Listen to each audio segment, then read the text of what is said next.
dit ben ik. Toen was ik net in dienst, 49. En toen had ons vader dit schip was net klaarmaakt. Daar zit ook een gedale drogerij in. En dit is de 23, daar viste die voor die tijd samen met, want die had er een drogerij in, wij niet.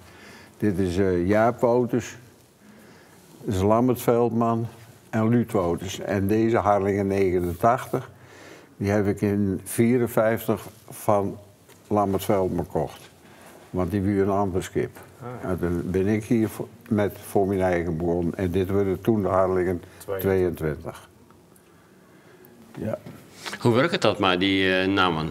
Waarom die vraag je aan, dat komt in het scheepvaartregister. Oké, en dan zit er gewoon welk nummer vrij is? Als je die nummer hebt, dan... Ik ben toen naar het politiebureau geweest hier. Ja. Daar is een register en de Harlingen 22 was vrij. Nou, ik zei, dat is wel leuk. Want zijn vader had 20 en die kocht later de 21 en toen kwam mijn broer op die 20. En dan had ik de 22. Je kon net gewoon op de Harlingen 89 terugvaren? Nee, want die nam zijn nummer met naar dat andere schip wat hij kocht. Net stonden we bij de Harlingen 23, daar nou. Dat is dit schip. Ja.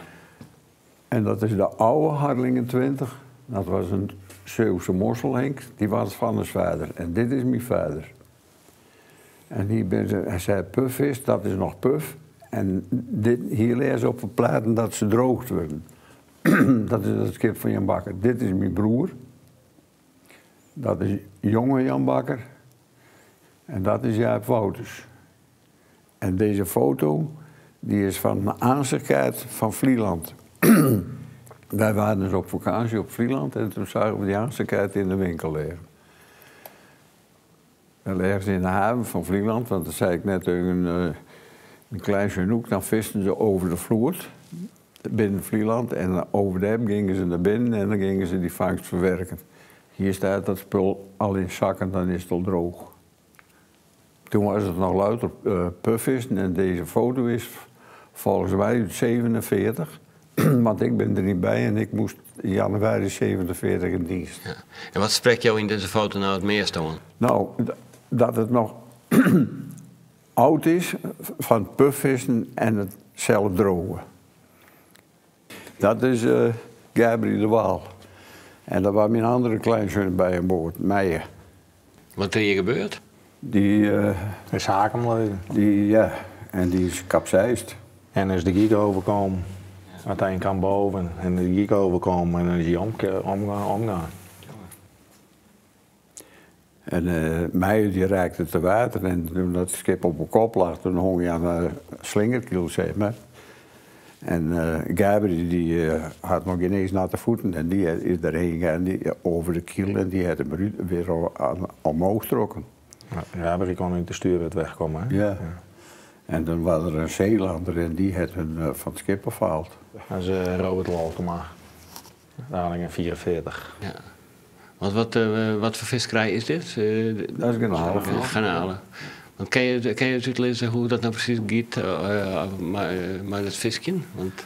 Nou, ze hebben hier nou de zakken in hangen. Hè? Die laten ze vieren, die komt buiten boord. En dan komt het uit te staan. Dan pikken ze hem hier in een haak dat die helemaal vrij is. En dan doen ze de giek aan plat. Dan komen ze zo. Oh, ja. En dan laten ze het op een gegeven moment zakken. Dan kan een giek aan plat. En dan kun je de draad vieren en dan kom je op de bodem. Ja. En die netten die zijn heel speciaal om echt de garnalen eruit te vissen, hè? Dat, ja. Nou, wij vissen met zeefnetten. En dat is eigenlijk een net met wijdere mazen wat erin zit. En die loost op de onderkant loost die de vis. En de garnalen die springen er doorheen. En die gaan mee aan boord? Ja, die komen in die zak en dat kunnen we aan boord hijsen. Ja.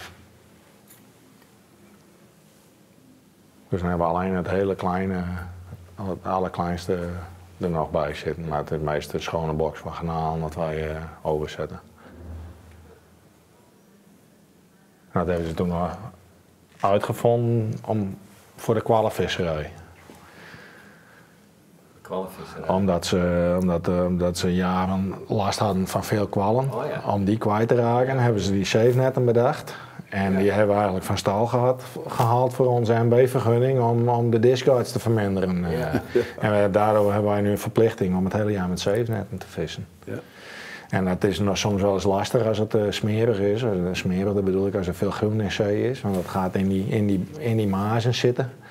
En dan willen de garnalen niet meer doorheen springen.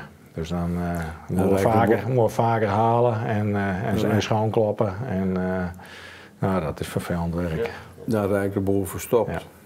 En kijk, en dat is nog iets dat vinden de vissers zelf uit. Maar dan later wordt het verplicht. Want als je dan voorjaar is het dan wel eens schoon. En dan vangen ze wel bijvissen, scharretjes over het heen. Maar dat mag niet meer. Want dan moet met die zeevlap vissen. En dan hebben we ook nog een tijd gehad, dan kregen jullie nog wel eens ontheffing. Ja. En eerst was het een bepaalde periode. Maar dan, je ontdekt zelf iets. En dan later moet het. En dan moet het zo lang en zo lang. En dan moet het hele jaar. Ja, en als wij vis willen eten, dan moeten we het kopen in een winkel. Maar we vangen geen vis meer. Nee.